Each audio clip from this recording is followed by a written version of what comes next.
Dear student, today we will try to understand the concept of social work, and we will also try to understand how social work became a profession. মানে আমরা চেষ্টা করব আজকে বোঝার যে social work অর্থাৎ সমাজকর্ম এটির ধারণাটা কি, এটার মানেটা কি এবং এটি কিভাবে একটি পেশা হিসেবে আমাদের দেশে কিংবা আমরা এটাকে মানছি। আচ্ছা দেখো, সোশ্যাল ওয়ার্ক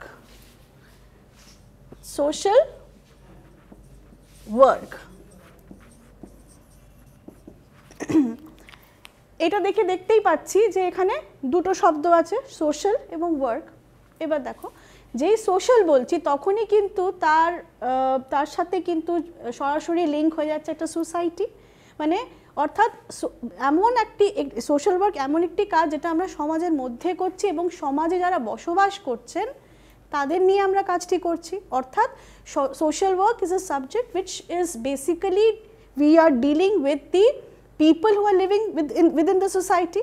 এটাই হলো, আমি যদি একজন লেম্যানকে জিজ্ঞেস করি এই উত্তরটাই পাবো। এবার সোশ্যাল ওয়ার্ক কিন্তু আরও অনেক, মানে এর কনসেপ্টটা যদি দেখতে চাই এর থেকে অনেক বেশি, মানে এর মধ্যে অনেক অন্য কনোটেশনসগুলো আছে, জড়িত আছে। দেখো, সোশ্যাল ওয়ার্ক আমরা আজকে যেরকমভাবে দেখছি এটা কিন্তু অনেক, মানে বহু বছর আগে এর রূপটা কিন্তু এরকম ছিল না। আমাদের ইতিহাস যদি আমরা একটু ঘেঁটে দেখি, আমাদের if you see the historical background of social work, আমরা দেখো আগেকার দিনে রাজা কিংবা যারা খুব, মানে যারা ওয়েল অফ পিপল ছিলেন, যারা ওয়েল টু ডু পিপল ছিলেন, সক্ষম ছিলেন, তারা সবসময় ভাবতেন যে যদি আমি মানুষের সেবা যদি করি, কারোর যারা হয়তো কোনো ওল্ড এজ পিপলের জন্যে, কারোর গরিব মানুষ তাদের জন্য যদি আমি কিছু করি তাহলে আমার পুণ্য হবে।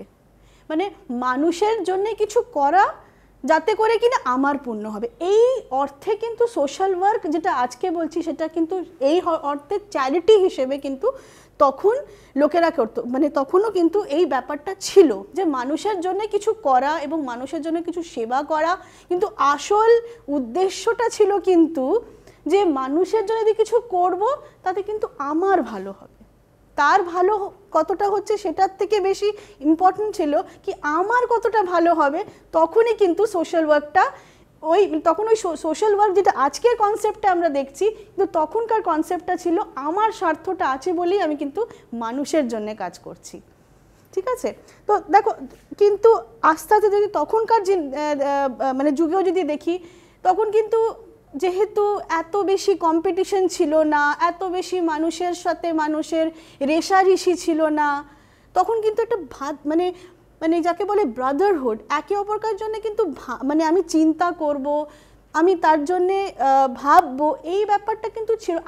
আজকেও যেটা আমরা গ্রামে গঞ্জে এখনও পাই, সেই জিনিসটা কিন্তু সেই যুগেও ছিল যে আমি একে অপরকার জন্য, যেটাকে উই ফিলিং বলে, সেই জিনিসটা কিন্তু তখন ছিল। তার জন্যেই আমরা তখন দেখি যে মানে মানুষ নিঃস্বার্থভাবেও অনেক সময় কাজ করেছে, একে অপরকার দিকে হাত বাড়িয়ে দিয়েছে। কিন্তু আসল প্রবলেমটা শুরু হলো due to industrialization and urbanization. With the technological advancement আমাদের যখন আস্তে আস্তে মানুষের মধ্যে যখন অ্যাগ্রিগেরিয়ান, মানে এগ্রিকালচার থেকে মানুষ যখন ইন্ডাস্ট্রি যখন গড়তে শুরু হলো, আরবানাইজেশন শুরু হলো, তখনই কিন্তু আসল প্রবলেমটা আমরা দেখলাম যে সমস্যা, যেটা সামাজিক যে সমস্যা, আসল সামাজিকের মানে সমস্যার যে নেচারটা, সমস্যার যে সামাজিক প্রবলেমসের যে আসল রূপটা কিন্তু আবার পাল্টে গেল।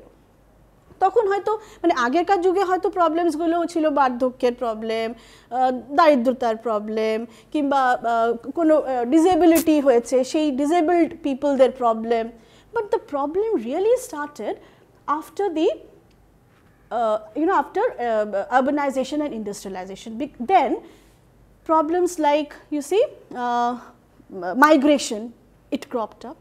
Problems like slums, I mean problems related to slums, then delinquency, and also problems related to women, children, and so on and so forth. So these problems came up. তখন এই যে প্রবলেমসগুলো ছিল সেইগুলো কিন্তু মাত্র চ্যারিটি করে কিংবা সেই রিলিজিয়াস পয়েন্ট অফ ভিউ থেকে যদি আমি দেখতাম তাহলে কিন্তু এই ধরনের প্রবলেমসগুলো আমরা সলভ করতে পারবো না।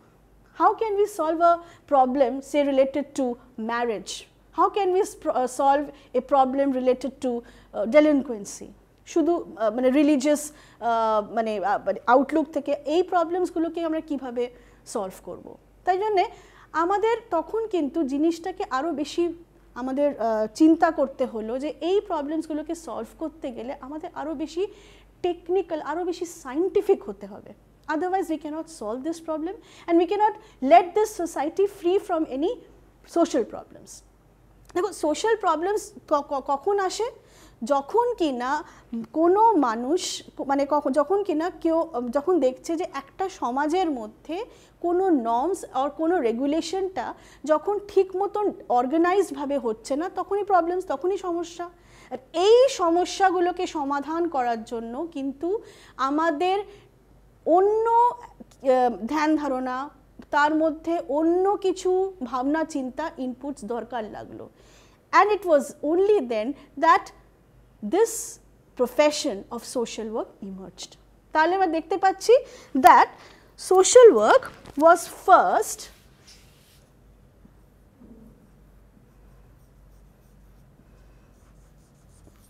charity based. It was a charity where the religious sentiments played a major role. Then it was philanthropy.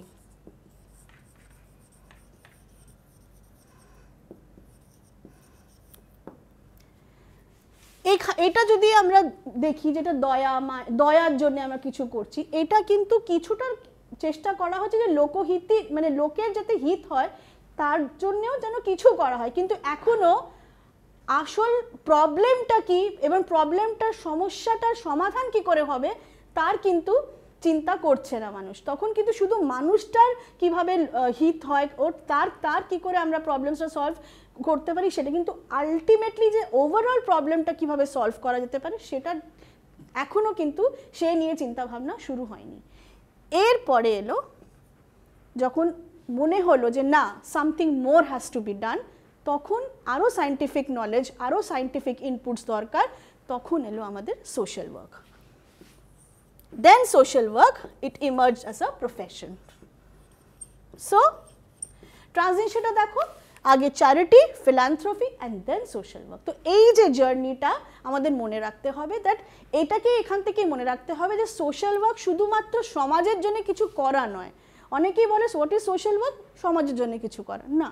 সমাজের জন্যে তো সবাই সব কিছু করতে পারে, আমরা অনেক কিছু করতে পারি, কিন্তু সেই যে করাটা কতটা সায়েন্টিফিক, কতটা বৈজ্ঞানিক এবং কতটা নলেজ বেস, তখন সেই জায়গাটাতে আমাকে পৌঁছতে হবে। সেই জায়গাটাই যখন আমরা পৌঁছবো তখন আমরা বুঝতে পারবো যে এই প্রফেশনের নেচারটা কীরকম। তাহলে কি দাঁড়াচ্ছে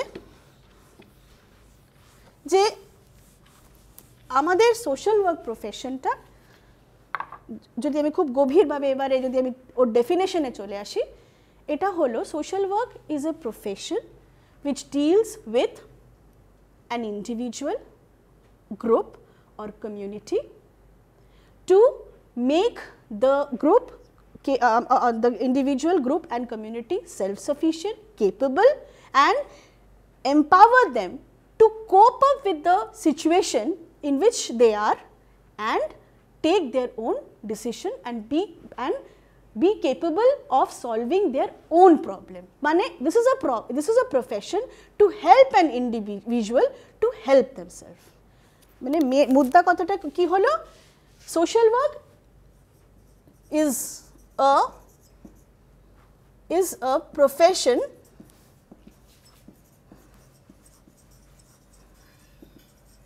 to help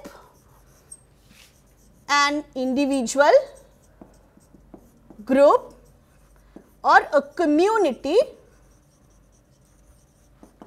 to help themselves. যেই মুহূর্তে আমি বলছি help somebody to help themselves, তখনই কিন্তু আমি এই কথাটা it becomes very clear that this is a profession which enables an individual to take their own decision in helping themselves. মানে সেই ইন্ডিভিজুয়ালকে অতটা ক্যাপাসিটি, অতটা তাদের মধ্যে ক্যাপাসিটির এনহ্যান্সমেন্ট করে দেওয়া যাতে করে কিনা তারা একটা পজিশনে চলে আসবে যেখানে কিনা তারা নিজেদের প্রবলেমস নিজের মতন করে দেখে, নিজের পার্সপেক্টিভে চিন্তা করে সেই প্রবলেমটা নিজেরা সলভ করে নিতে পারবে। এটা ছোট্ট একটা গল্প বলি। স্বামীজি একদিন একটি ভিলেজ, মানে একটা গ্রাম দিয়ে যাচ্ছিলেন। তখন একটি ছেলে এসে স্বামীজিকে বললেন যে, স্বামীজি আমাদের বাড়িতে 2 দিন ধরে রান্না হয়নি, আপনি কি আমাকে 1 কিলো মাছ কিনে দেবেন, আমি বাড়ি গিয়ে খাবো। তখন স্বামীজি কি বললেন জানো? উনি বললেন যে না, I will buy you a fishing rod, তোমাকে একটা ছিপ কিনে দেবো, তুমি নিজে যাও, নিজে মাছটাকে তোলো আর বাড়ি গিয়ে সেই মাছটা করে নিজে রান্না করে খাও। অর্থাৎ একটা মানুষের মধ্যে এই যে নিজের কাজটা নিজে করব আর কারোর ওপরে আমি ডিপেন্ডেন্ট হব না, এই জায়গাটা সোশ্যাল ওয়ার্ক আমাদের পৌঁছে দিচ্ছে। মানে নিজের ভবিষ্যৎটা গড়াটা, আমি নিজের প্রবলেমটা নিজের ভাবে আমি সলভ করব এবং আমি ইন্ডিপেন্ডেন্টলি সলভ করব। তাহলে মানে সোশ্যাল ওয়ার্কের মূল মানে ধারণাটাই হলো যে helping an individual to be empowered and have capacity to solve their own problems without taking the help of any other people, without depending on other. তো এটা কিন্তু মূল উদ্দেশ্যটাই কিন্তু সোশ্যাল ওয়ার্কে এইটাই, মানে এটা যেন আমরা না ভুলি যে সোশ্যাল ওয়ার্কটা কিন্তু মানুষের মধ্যে একটা তাগিদ, মানে একটা তাগিদ জুগিয়ে দিচ্ছে যাতে করে কিনা তারা নিজেদের মধ্যে যে ক্যাপাসিটিটা আছে সেটাকে একদম সুন্দর করে সেটাকে প্রতিফলন করছে এবং সেই নিজের ডিসিশন নিজে নিয়ে সে জীবন যুদ্ধে সে নিজেকে এগিয়ে নিয়ে যাচ্ছে। তাহলে সোশ্যাল ওয়ার্ক, এই যে আজকে সোশ্যাল ওয়ার্কে যেটা মানে যেই জায়গাটাতে পৌঁছেছি জানো, মানে কিছু তো প্রবলেমস আরও আছে আমাদের সোসাইটিতে। যেমন ধরো আমাদের এখন জয়েন্ট ফ্যামিলি সিস্টেম, এটা আস্তে আস্তে ভেঙে যাচ্ছে।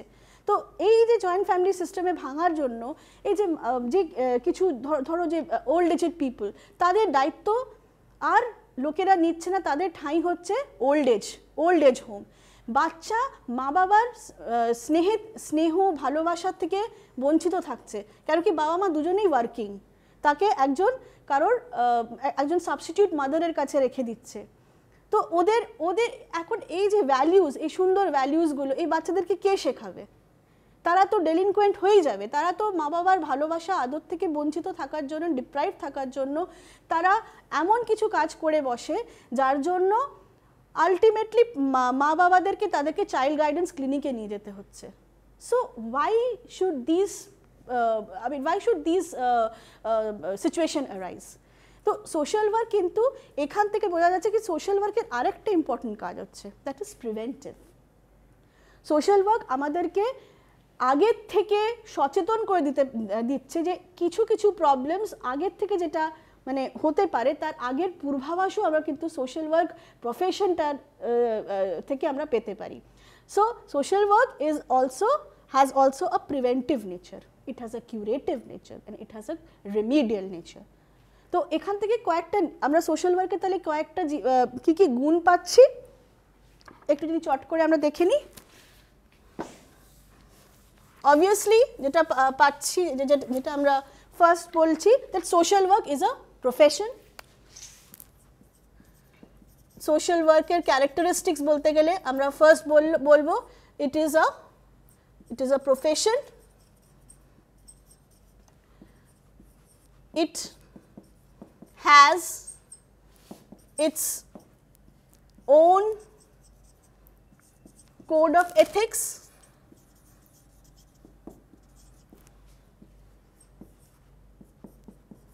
it has its own body of knowledge, মানে সোশ্যাল ওয়ার্ক যে কেউ হতে পারে না, প্রফেশনালি কোয়ালিফাইড সোশ্যাল ওয়ার্কার কে হবে, যার এই ব্যাপারে ট্রেনিং আছে, যেমন তোমরা ট্রেনিং এই কোর্সটা করবে তখনই তোমরা কোয়ালিফাইড সোশ্যাল ওয়ার্কার হবে। So it has its own body of knowledge.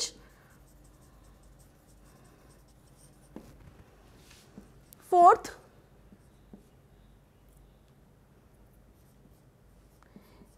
it is highly scientific in nature.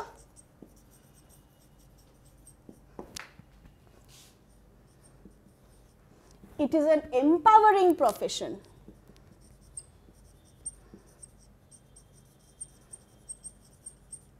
It is an empowering profession.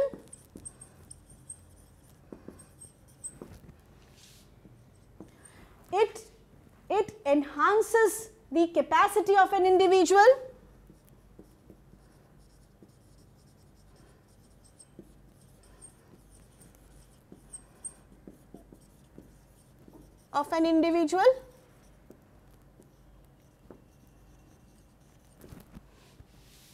It has its own methods.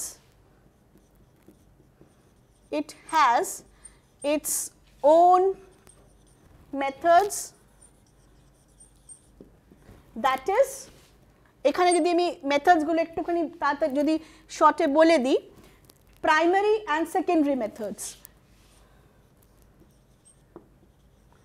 Primary আর সেকেন্ডারি। প্রাইমারি মেথডস হচ্ছে মূলত যখন social ওয়ার্কটা আমি সরাসরি মানুষদের সাথে যখন আমি অ্যাপ্লাই করছি, দ্যাট ইজ কেস ওয়ার্ক, অর্থাৎ 1-to-1, যখন ব্যক্তিগতভাবে একজন মানুষের সাথে আমি ডিল করছি, সোশ্যাল ওয়ার্কটা যখন একজন মানুষের সাথে আমরা অ্যাপ্লাই করছি সেটাকে আমরা বলবো কেস ওয়ার্ক। মানে একজন মানুষের কোনো সমস্যার সমাধান করছি তখন আমি কেস ওয়ার্ক অ্যাপ্লাই করব। গ্রুপ ওয়ার্ক, অর্থাৎ কোনো গ্রুপের একটা ফ্যামিলি তো গ্রুপ, একটা ফ্যামিলির প্রবলেম হচ্ছে, আমি সেখানে ইন্টারভিন করছি, সেখানে সোশ্যাল ওয়ার্ক অ্যাপ্লাই করছি, সেখানে প্রফেশনাল স্কিলস সোশ্যাল ওয়ার্ক স্কিলসগুলো অ্যাপ্লাই করছি, তাহলে সেটা হলো আমার গ্রুপ ওয়ার্ক। এবং community organisation, third method, community organisation. এই তিনটে ওয়ার্ড, মানে যেখানে সমষ্টির কোনো একটা সমষ্টিকে নিয়ে যখন আমি সম্বোধন করছি সেটা হলো আমার community organisation. So the primary methods হলো case work, group work and community organisation. আর ঠিক সেরকম এই কাজগুলো যখন আমি করছি, কিভাবে করব, এই মানুষদের সাথে যখন কাজ করব, যেই মেথড দিয়ে আমরা কাজ করব সেইগুলো হলো আমার secondary methods of social work. অর্থাৎ ফার্স্ট হলো সোশ্যাল ওয়েলফেয়ার অ্যাডমিনিস্ট্রেশন, মানে সোশ্যাল ওয়ার্ক সবসময়, মানে আমি কারোর বাড়ি গিয়ে তো সোশ্যাল ওয়ার্ক করবো না, সবসময় সোশ্যাল ওয়ার্ক একটা রেজিস্টার্ড অর্গানাইজেশন, অর্থাৎ একটা এনজিও দরুন আমরা এই কাজটি করব। তাই জন্যই এটা চ্যারিটির থেকে আলাদা। চ্যারিটি আমি বাড়ি বাড়ি গিয়ে করতে পারি, কিন্তু সোশ্যাল ওয়ার্ক যেহেতু এটা সায়েন্টিফিক প্রসেস, এটি একটা রেজিস্টার্ড বডি, অর্থাৎ যে রেজিস্টার্ড অর্গানাইজেশন বা এজেন্সির আন্ডারে কাজ করব। সেই এজেন্সি কিভাবে কাজ করবে, কেমন করে কাজ করবে, সেটা তার অ্যাডমিনিস্ট্রেটিভ প্রসেসটা কি হবে সেটা আমার অ্যাডমিনিস্ট্রেশনটা বলবে। নেক্সট এলো সোশ্যাল অ্যাকশন, এবং থার্ড হলো সোশ্যাল রিসার্চ। আমি যদি ভালো করে রিসার্চই না করি, আমি যদি একটা সোসাইটির মধ্যে কি কি দরকার, কি ধরনের আরও মানে ডকুমেন্টেশনের কাজ লাগবে, কোথায় কি ধরনের মানে গবেষণামূলক কাজ আরও করতে হবে, আরও মানুষের সমস্যা কিভাবে আমি বের করতে পারবো, তার জন্য যদি আমি রিসার্চ না করি, তাহলে আমরা ঠিক করে আমরা বুঝতে পারবো না যে একটা সমাজের কি কি আরও সমস্যা আছে, তার সমাধান কি করে করব। So this is the basic concept of social work and social work profession. I hope this small discussion will give you at least some knowledge or it will clarify some of your concept regarding social work, and rest of the things regarding social work will be obviously discussed in the PCP classes when you attend. Thank you.